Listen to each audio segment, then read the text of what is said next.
At Let's Tell Their Story, we'd like to advise that some content may contain rape, domestic violence, sexual assault, child abuse, child abduction, and murder. Not all content is suitable for all audiences. Please be advised while listening. Thank you.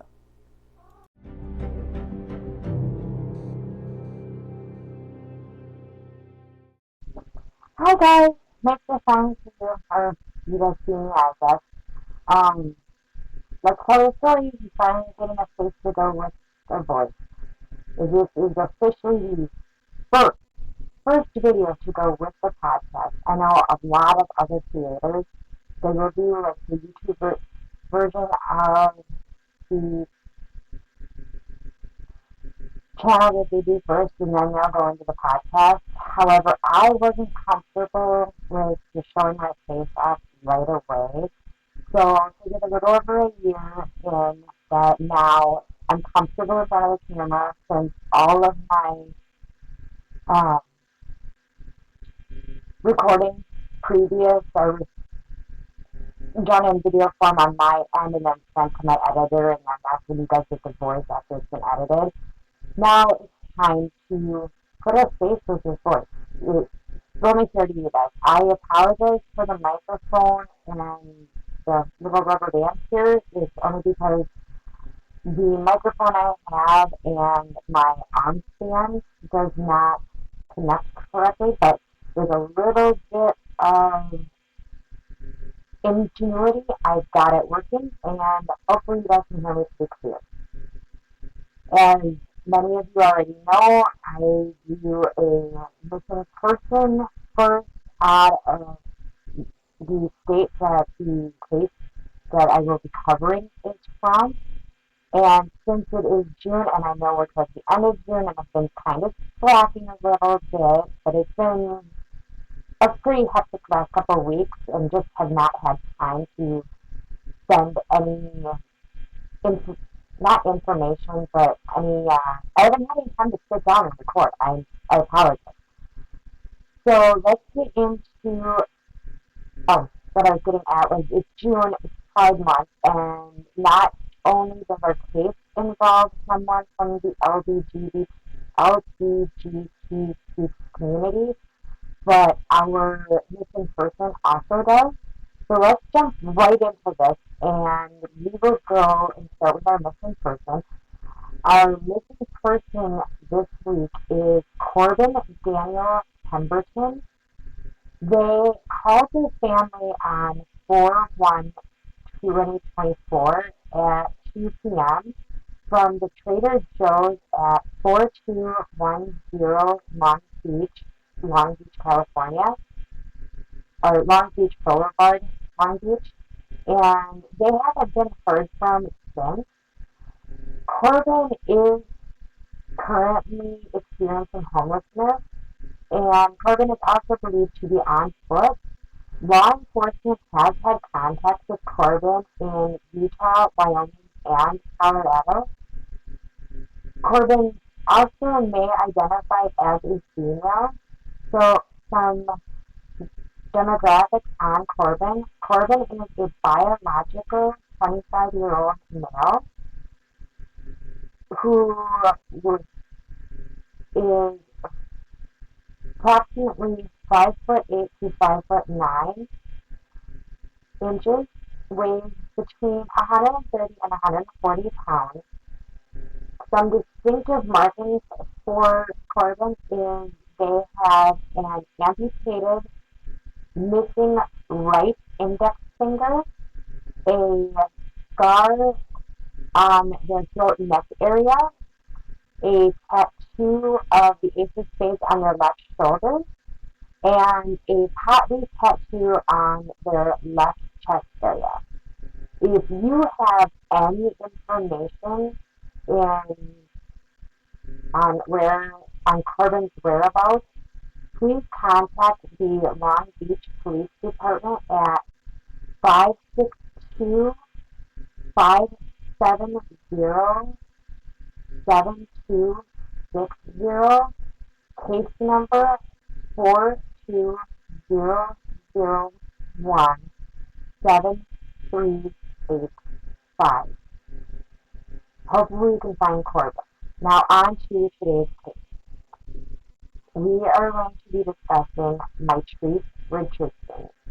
She was, I apologize, was a 24-year-old African-American woman that was just naturally, she was compassionate and she loved to stay busy.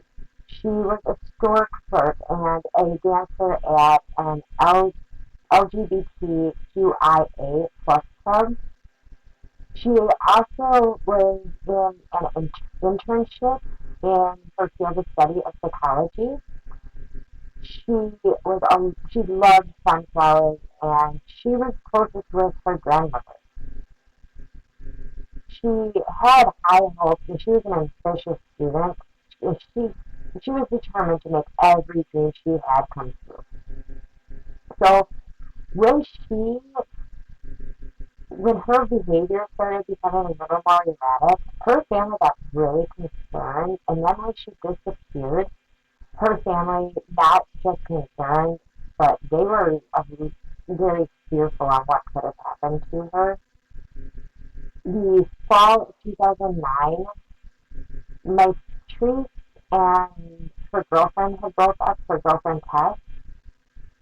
Now, Mitrice had suffered from the mental illness of bipolar disorder for a good portion of her life, and at the time of Mitrice's disappearance, it seemed like she didn't really have that under control anymore.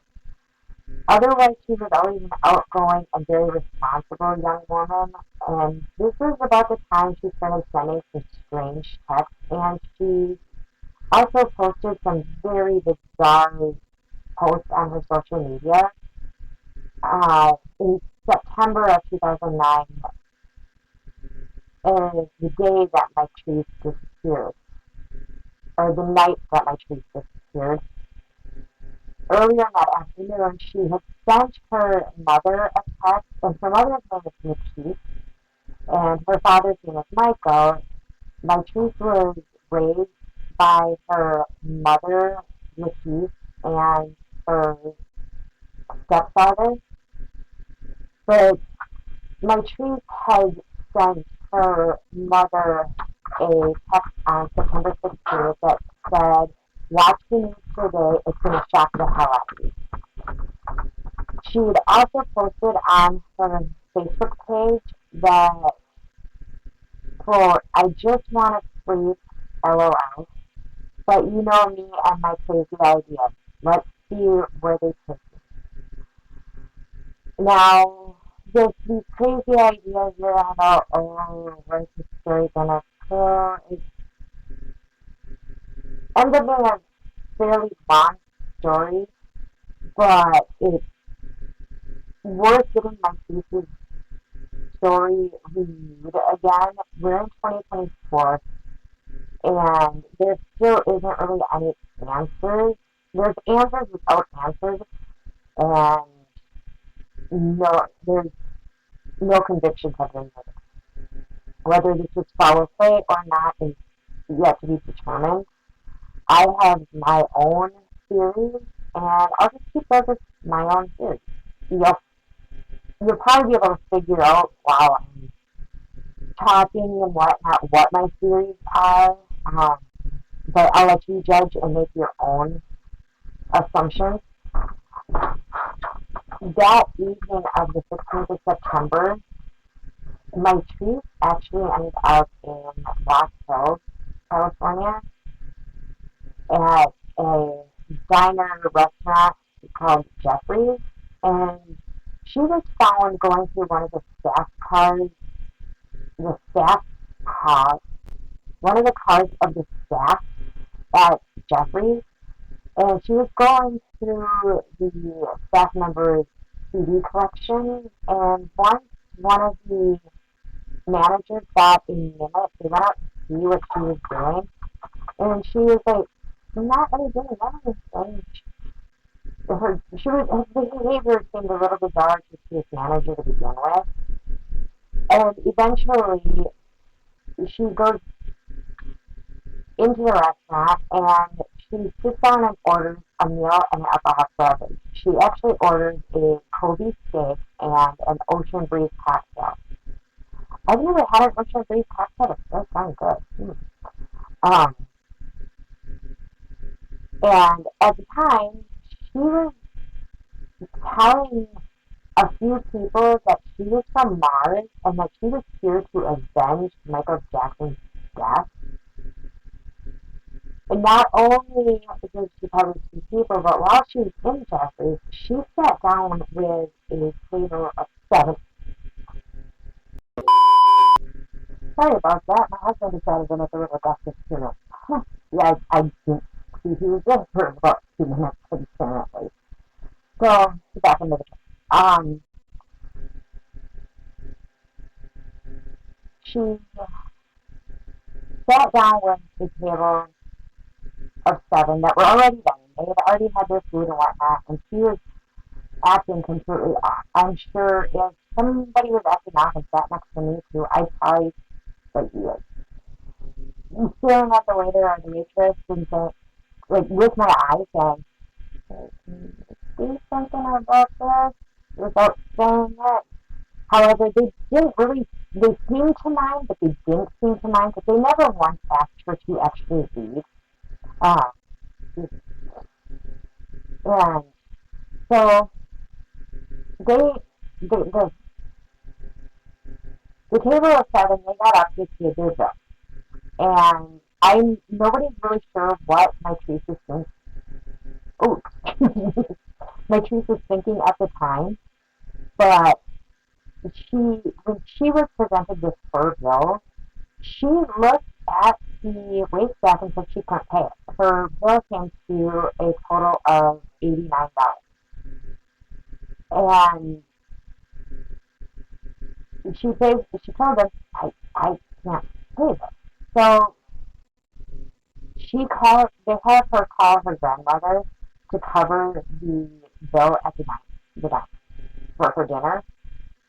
Well, her grandma had no problem paying this. However, what the situation was that they needed a fax signature of my Casey's grandmother, and the grandmother didn't have a fax machine. And honestly, how many of us in 2009 would have had a fax machine? I mean, honestly, from what I'm understanding on the views of my listeners, a lot of either you guys were babies in 2009 or weren't even not even close to being 18 yet. I mean, there's a few of you that will remember 2009 when you were adults with kids, and maybe even kids with adults. I know one of my listeners for sure had a kid with an adult that was 29 in 2009 because my mom used to be validated. Um, so she isn't able to pay the bill, and grandma doesn't have a fax machine to send a copied signature.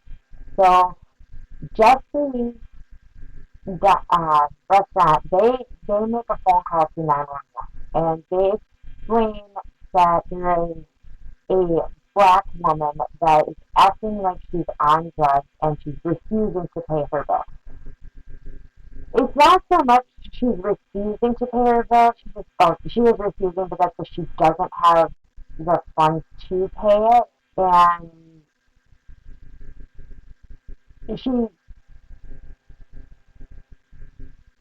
there's no saying that she was on any sort of drug, or if she was or wasn't on a drug. So there's 3 male officers from the Malibu Lost Hills Sheriff's Department that show up at Jeffrey's. And this is they had 9 witnesses that pretty much told the officers about Mitrice's behavior. And at 10 to 10 that evening, they take Mitrice into custody. They book her on possession of marijuana, which they found in her car. I mean, she didn't have much of the marijuana on her, but it was enough to book her and what is known as defrauding an innkeeper, basically not willing to pay your dining bill. So when Mitrice is booked, she is her mother Mitrice is notified and of Mitrice's arrest, and Mitrice tells them if she needs to, if like Mitrice is gonna be released tonight, she has no problem that night. She had no problem coming to get her, but if they were gonna keep her overnight, that she'd be there first thing in the morning to get her daughter. And she explained to the deputies that Mitrice was not familiar with the area and that with them impounding her car and her not being released until the next morning, Mitrice was informed that was what was going to happen. That Mitrice wasn't going to be released until the morning. So the following morning, the chief called the Malibu Lost Hills Sheriff Station, and the chief was informed that Mitrice was released throughout the night. She was released around 20 to 1 in that morning. And but Mitrice was released with none of the belongings. She had no phone. She had no identification. She didn't have her vehicle, her purse, nothing. She was basically kicked outside to the curb. Um, they did happen to say that she was allowed to stay in the lobby, and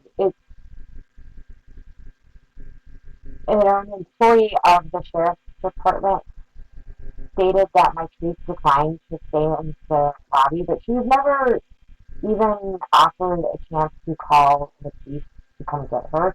And the chief offered, which the chief made it very clear when she called that she would come get Mitrice because she was not familiar with the area. So around six, between 5 and 6, Mitrice calls the sheriff's department and finds out that Mitrice was released. And she was told the dispatchers, I was told she wasn't going to be released for the morning, and I said I would come get her. And she made it very clear that Mitrice was not familiar with the area, and she made a comment that not only does she regret ever staying, but she said, when I watched a ID documentary on this, I do not remember the name of the show that I watched. It was 3 o'clock in the morning, and I wish I could remember the name of the show because I'd love to see the show again. But I've never seen it during daylight hours. I've only seen it once in the middle of the night, and I cannot remember the name of the show. I do remember the ID channel. And Mitrice had made a comment which she goes, well, my daughter's not familiar with the area. I don't want to get a call saying that that they found her body without her head. The chief probably, well, she does. She doesn't know what caused her to say that, and I'm sure as a mother myself, she will always regret ever saying those words. However, sometimes our own motherly instincts can be very validating, and it sucks when that happens. Around 6:30 that morning, on the 17th of September, a former news anchor from the KTLA channel calls and claims to have spotted Mitrice in his backyard. or so he calls the sheriff, the Lost Coast station, lets them know, and he basically says that there's a slim black woman with afro hair in his backyard. He opens the window, yells out, "Are you okay?" And the alleged Mitrice sighting here, states that she yells back, "Just rested." So Mr. Smith, by the time he goes and puts some clothes on, because it is 6:30 in the morning, he goes and puts some clothes on, and by the time he gets outside to investigate what's going on, the woman has disappeared, and he was assumed that the woman in his backyard had disappeared back into the mountains that were back behind his home. There are a few more unconfirmed sightings of Mitrice. Around 7:30 that morning, there was a alleged sighting of her walking down Malibu Canyon Road, and there's a few more alleged sightings, but not that day. They're a little further down, and we'll get into those later. Um, right now, within 2 weeks of Mitrice's release from the station and her complete disappearance, there was a $10,000 reward for Mitrice's disappearance, and it was approved by the Board of Supervisors. So I wasn't aware that these kind of rewards actually have an expiration on them, and that reward was to expire December 15th of 2009. When December 15th came around, that $10,000 reward deadline was extended to June of 2010.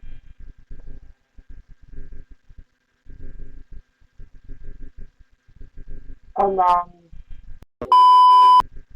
on January 9th, there's finally an Aaron Brown search. And this Aaron Brown search is in the Malibu Creek State Area Park. And I'm not familiar with um, California parks or anything. I've been to California once, and that was in San Diego to watch my son graduate from the Marines. Otherwise, I'm just a Midwestern girl out of Wisconsin trying to do her thing, and I'm gonna do my best on what areas here, but I have no idea where the Malibu Creek State Park is. Um, so the 9th of January 2010, they do an Aaron Brown search of these parks, and the search teams are with police helicopters, horses, and even search dogs. And they search the whole area.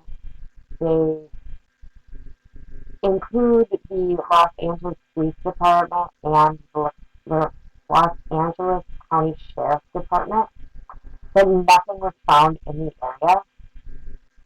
In March of 2010, Mitrice's parents finally speak out about the search for Mitrice around the 6 month mark, and basically they have this press conference to state that she was last seen leaving the sheriff's station. And they really do criticize the authorities for their search efforts because they really didn't do anything to search for Mitrice that night or that morning. When Mitrice or Latif had called on going to pick Mitrice up that morning, she had asked that dispatcher how long before a person can be considered a missing person can be reported. And she's told, well, probably about 24 hours. Now, that is not true. That is, you can report a missing person 2 hours after you're missing, even as long as it's out of character for them. Um, and all of this is out of character for my Mitrice. My Mitrice is already acting out of character. And when Lakeith and Michael have this press conference and they criticize the authorities' search efforts for their daughters, Lakeith basically says that they're slow moving on their search efforts, and she believes that local politicians are ignoring her pleas, her and Michael's pleas for help. Pleas for help, and it does seem like that because they had tried getting a hold to the Los Angeles County Hall of Administration, and they wanted to get like drones out to search the Malibu Canyon area, and they never got a call back in response. So yeah, I kind of agree with Lakeith on the search efforts were crap. By the end of March of 2010, Mitrice's family is so fed up with the law enforcement that the family members, friends of the Keys, and community members, they all gather together and they do their own search. And they search across the Los Angeles area for my Keys, and those areas included Skid Row, Malibu. I'm going to do my best to pronounce these two: Calabasas and Agora, Santa Monica, and Hollywood. And in their search, they didn't find anything. They didn't find any kind of things whatsoever. Now, come May of 2010, they wanted a U.S. representative had requested that the Department of Justice review the handling of my case's case, and they wanted a review because they believed that my case's civil rights were violated when she was released from the jail. Because she was released in the middle of the night. She was released without her cell phone, her car, or her purse the night that she disappeared. And I have a spider crawling down. Sorry if anybody has a problem with that. I think it's gone. That was creepy. Where'd it go? Where'd it go? Where'd it go? Where'd it go? Oh, okay. Oh, sorry.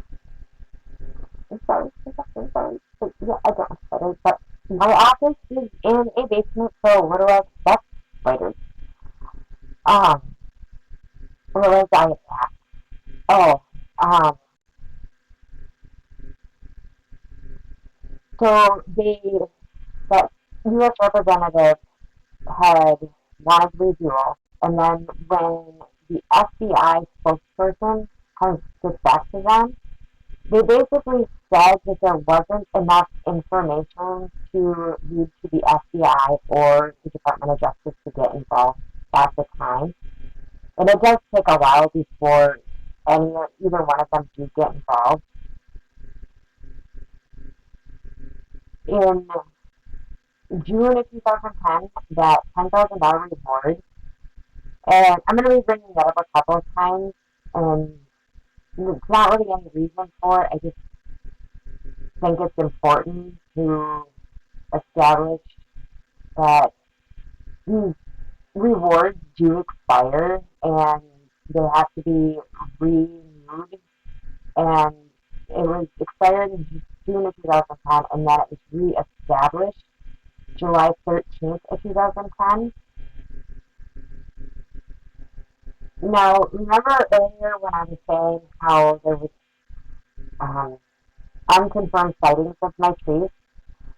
Or almost a year later, at 3 o'clock in the morning, on July 20, or June of 2010, a woman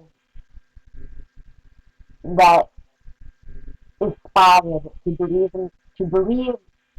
be believed it was my tree was spotted at a Las Vegas hotel by actually a former high school friend of my Mitrice's, and this friend of my Mitrice's basically goes up, approaches this woman, and says hi. This woman kind of looks and has a surprised look on her face, and she hightails it out of it. Probably because it wasn't my truth. So that, in just my opinion, I'm just throwing it out there. My opinion is not my truth. My truth that this gentleman or former high school friend of my truth was seen. Um, so it's not considered a verified sighting of her, but the Beverly Hills Police Department, or Los Angeles Police Department, felt it was a good enough uh, feeling to go and actually take a look to get information out there in the community of Las Vegas. And this wouldn't be the only time there's alleged sightings of my trees in Las Vegas.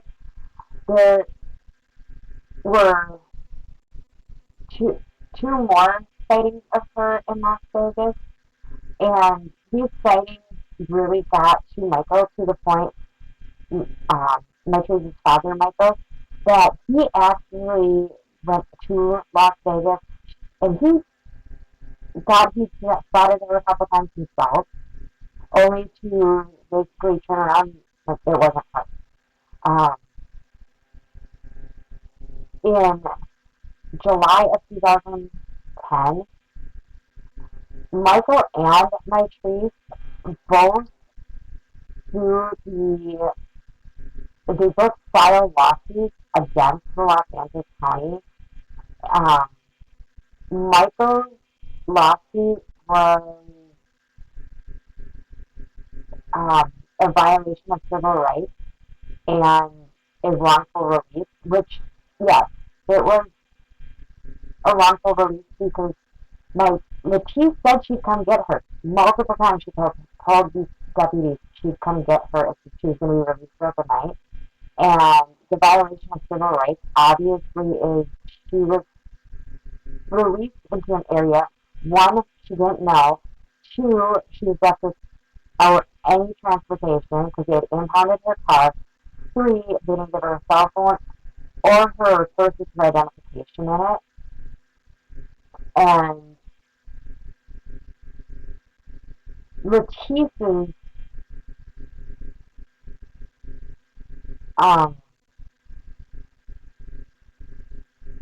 suit was more of a suit against the department for negligence and for wrongful death of her daughter. Now, at the time,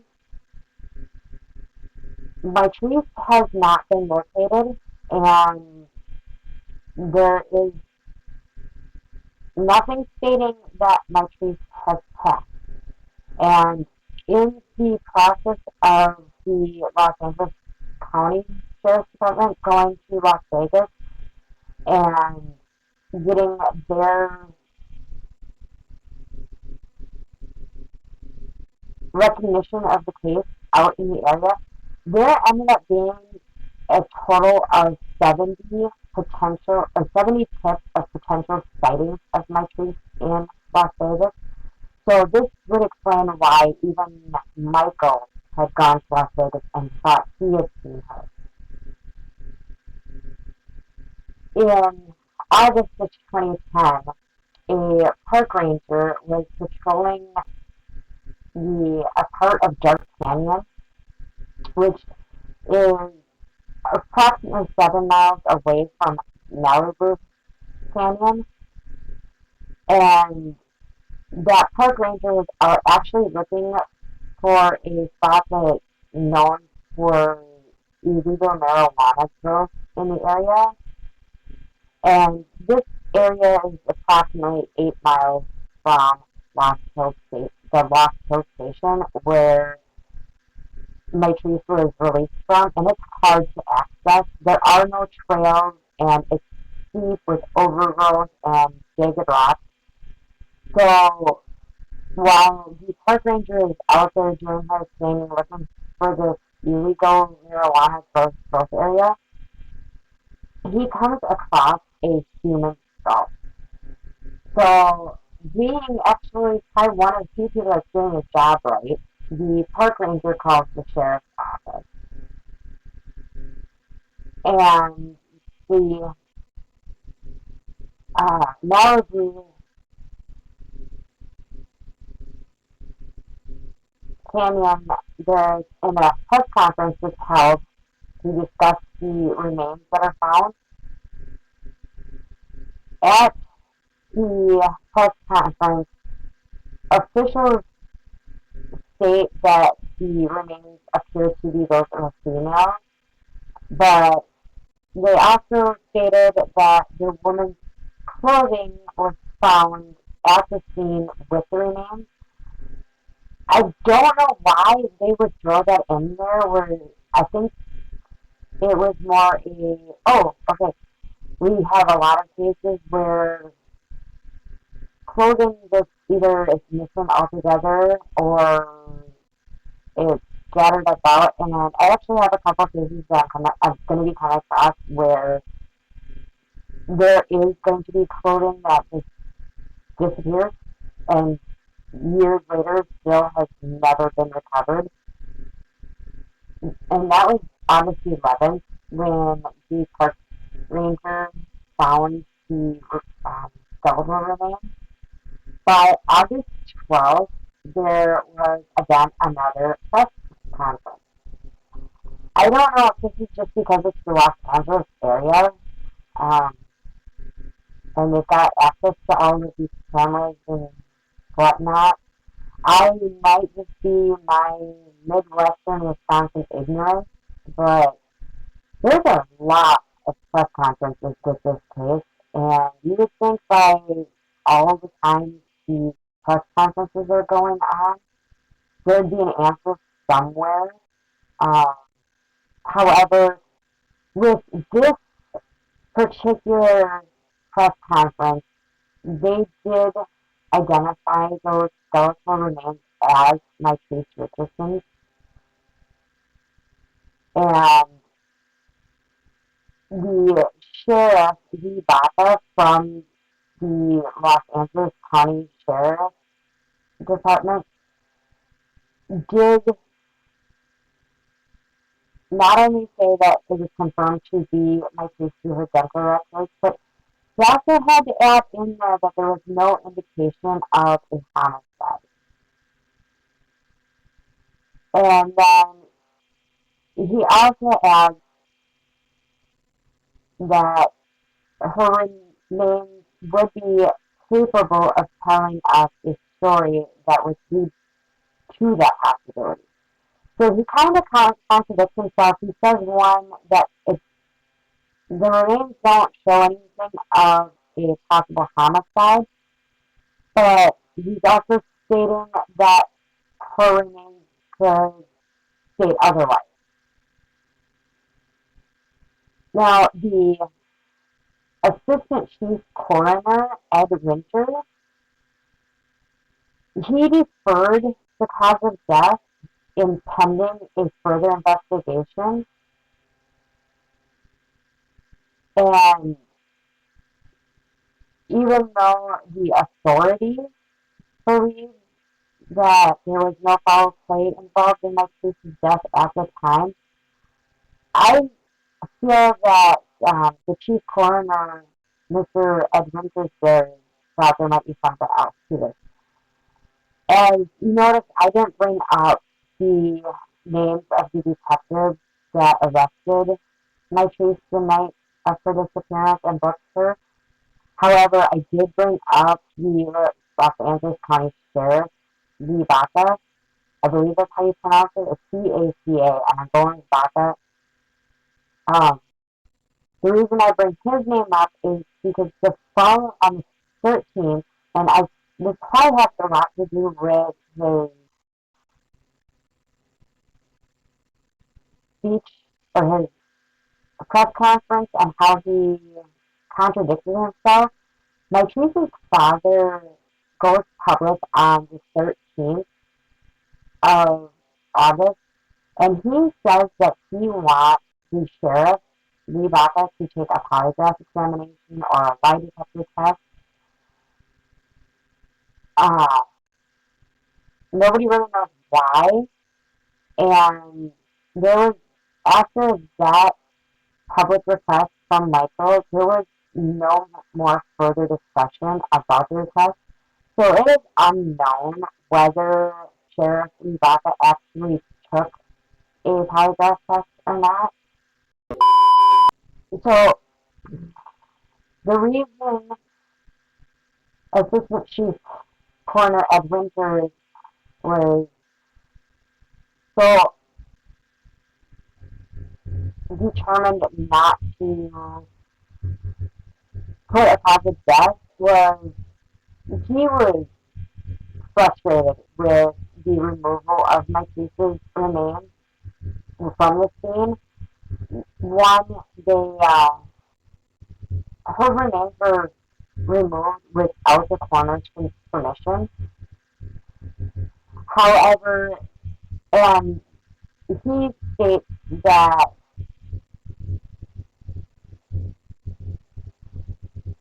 the sheriff's deputies might have actually violated the law, and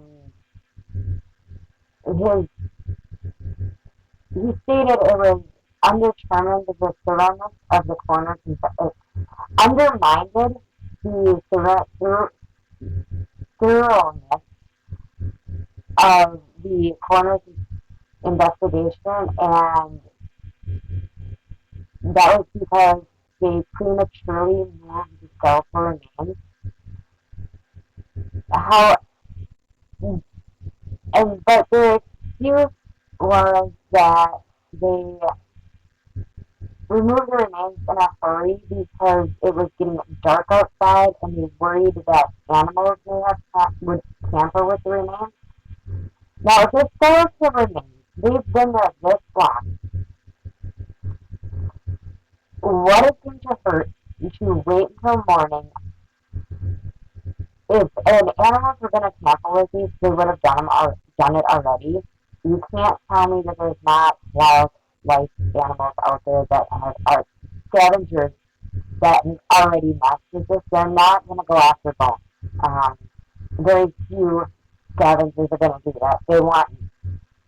So I understand why the coroner Winter was very frustrated with the sheriff's department. Uh, After her remains were found in August, and after the November speak out from the coroner's office, a small group of friends and family of Mitrice's went to where the remains were found, and this is why it's, I'm not really clear on if the coroner Winters public announcement was made before the friends and family visited the area of Mitrice, or if it was after. And it would make sense if it was after, because while the friends and family were at the site of where the remains were found, the chief, along with a few other of the family members and friends, they come across a finger bone. And the founder and forensic anthropologist from the Missing Persons Identification Resource Center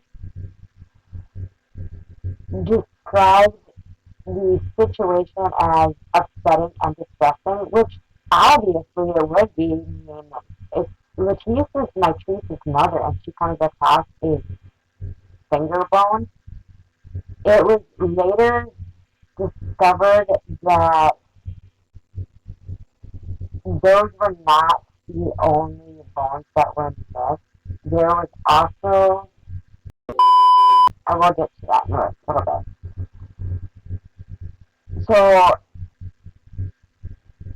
in the process, I mean, along with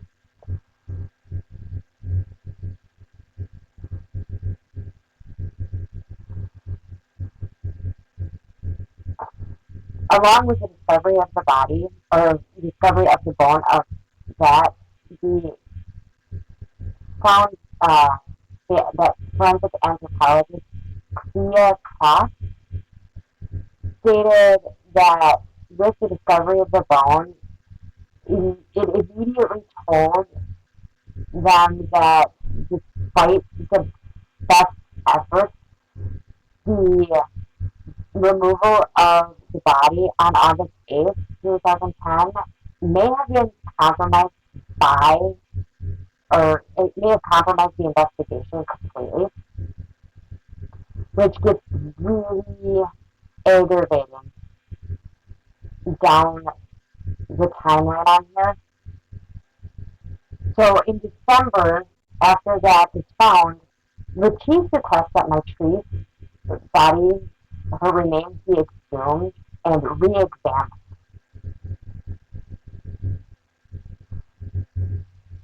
Now, the Cross explains that the LA County Coroner's Office probably missed several things in their initial examination of the remains.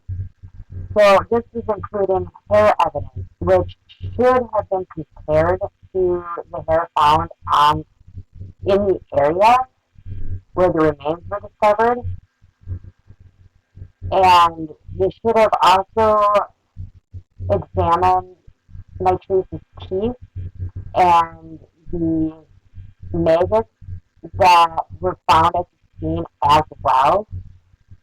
And this is when Mitrice also requested the FBI finally gets involved in Mitrice's case during a press conference. And once again, the FBI explains that they haven't received any information that justifies them to get involved. Even in January of 2011, Los Angeles County Sheriff requests that the FBI assist in the investigation, and the FBI declines doing that. And this was not just the Los Angeles County Sheriff's Department, it was the Los Angeles County Sheriff Lee Baca that wanted the FBI to assist. In Mitrice's case, but the FBI basically said they would be doing the same thing that the Los Angeles County Sheriff's Department had already done, and they would just basically be duplicating any work that the investigators had already done, so it was pointless for them to come in and do this. However, at some point, they do send Mitrice's remains to be examined by the FBI in the FBI headquarters in Virginia, because the FBI did agree to examine Mitrice's remains, but they were not going to go through and do a full investigation again. So after the chief and the family members had found that bone of the finger, it was discovered that in a 4-hour frame of the Los Angeles County Sheriff's Department going back over the scene of where the remains were found, they came across more finger bone, a wrist bone, the neck bone, and ribs. Like I said, there was more. They basically, it was getting dark out and they did this in a hurry, so they missed all that. May of 2011, the chief filed another lawsuit against the Los Angeles County Sheriff's Department. This is her second lawsuit filed, and this time she is filing as not just the negligence, but also as both intentional and negligent infliction of emotional distress, because they did leave that emotional distress on her. They left bone fragments at the site knowing that there was a chance that family was going to go to these sites, and it was the chief that found that first remaining bone that gave more to more bones being found.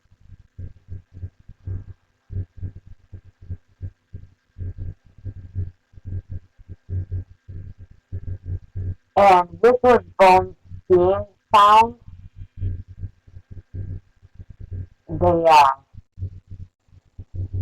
she, with the examination and having the remains sent to Virginia, when they came back, we were going to actually have a proper funeral for Mitrice, and they wanted to add the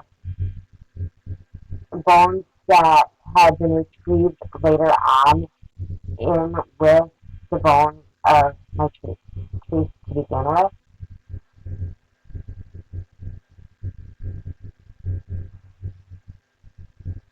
Now, when she filed that second lawsuit, she filed the wrongful death and negligence with the responding officers that booked Mitrice that night. She informed them that they ignored her daughter's strange behavior and they didn't take any action to evaluate her mental state. All they did is they gave her a field sobriety test, which she passed. So somebody is acting that completely off that there's 9 witnesses plus 2 officers that are gonna notice that this young lady, this 24-year-old, ambitious, fun-loving, fun to be around woman is acting completely out of character, even though and she's in an area she doesn't know. They decide to book her instead of taking her maybe to a hospital where she could actually be evaluated to properly figure out that her state of mind probably had a lot to do with her being off of her bipolar medication. investigation. In August of 2011, the Los Angeles Board of Supervision finally does settle with Mitrice and Michael for a very good, a very decent settlement. It's not the greatest, but it's not the worst either. I am not going to throw out a number there because nobody needs to know that. And this settlement was to be split between Mitrice and Michael, and they didn't immediately accept the offer. Eventually they did, but right at first they didn't. Now, a lot of, in March of 2012,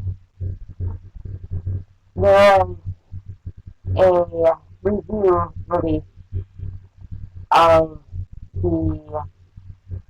Mitrice's case,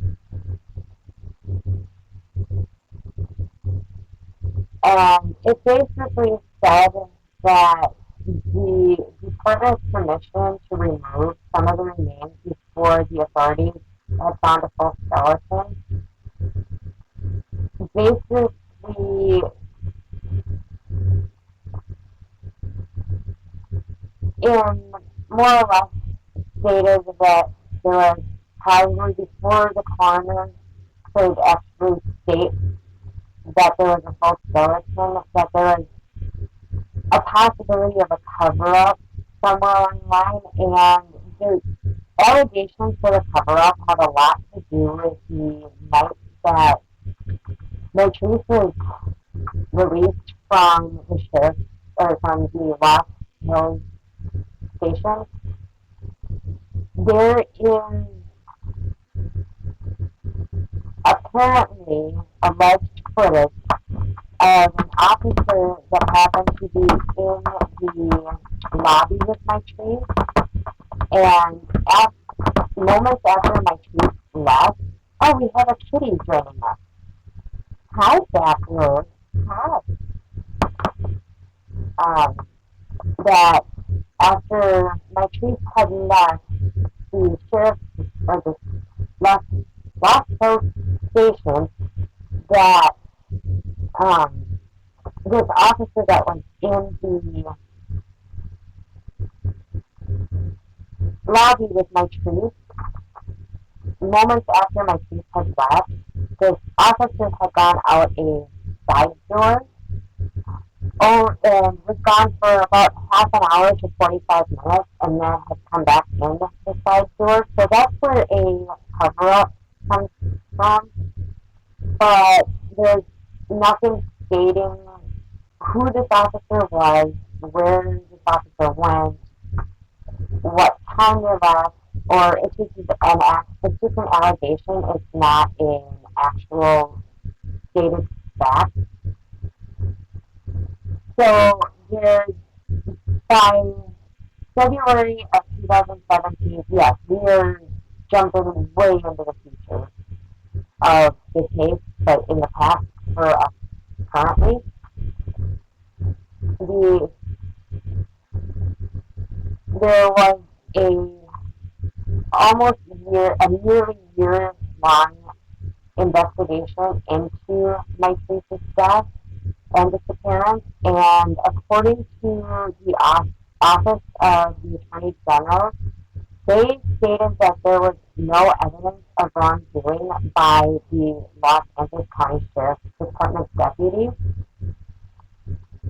and that there was insufficient evidence to support a criminal prosecution for destruction, alteration, or concealment of evidence.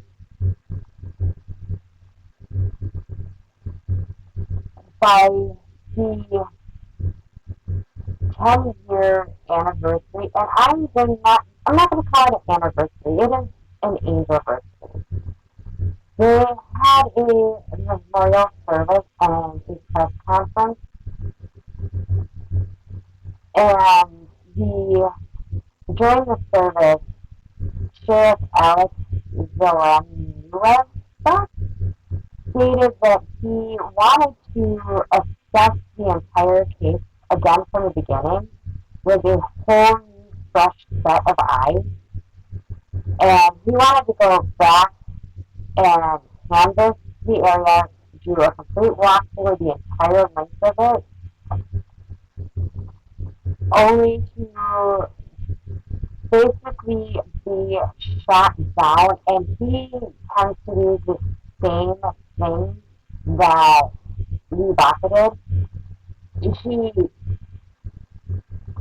basically he says he wants a new investigation, and then he backtracks and says he just wants to review it.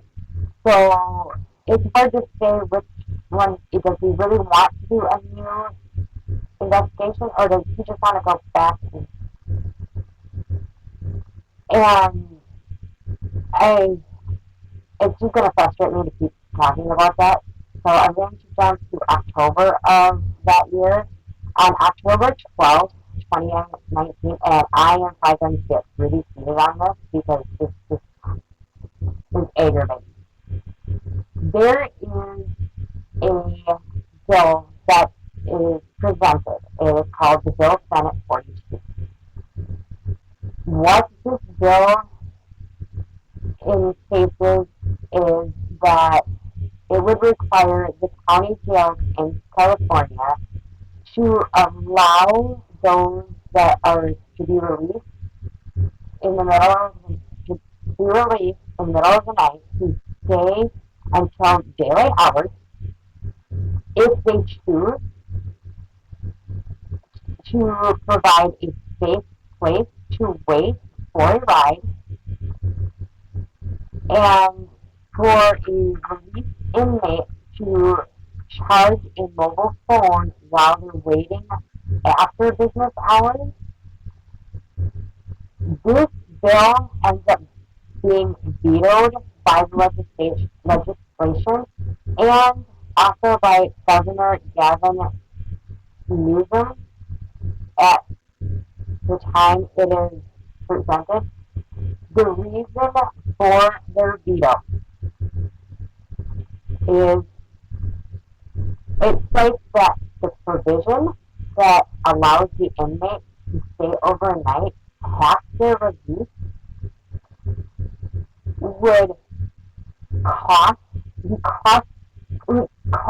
costly damages to local government and would require reimbursement by the state.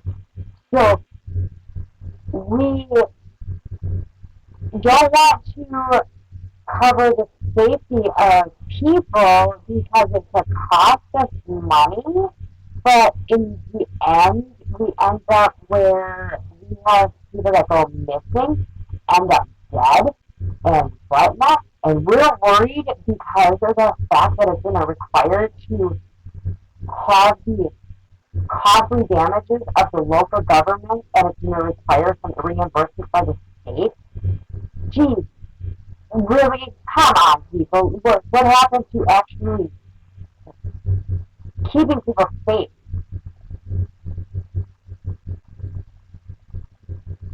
In March of 2022, and this is why I kept bringing up the $10,000 reward, the reward ends up being increased and it's extended once again. It extended, or it's increased by another $20,000, and it ends up bringing the total amount of the reward to $40,000.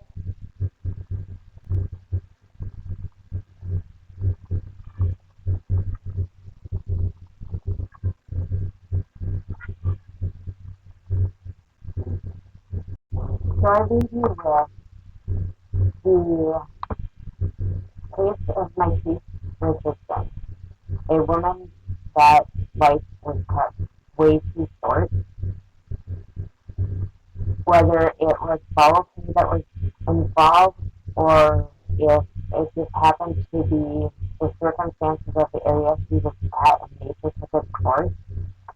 If you have any information about Mitrice Richardson, you can contact Crime Stoppers at 1-800-222-TIP. Otherwise, just have a great day. You can reach out to me at any time at the website, or not website, the Gmail, let's tell our story at gmail.com, link below. The Facebook page, let's tell our story, and or Instagram, let's tell our story. If you have any suggestions on a case I should do, email it to me. Go for it. I will definitely look into it. And until next time, and if you watched the video, hit that subscribe button and tell us. Love you. Bye.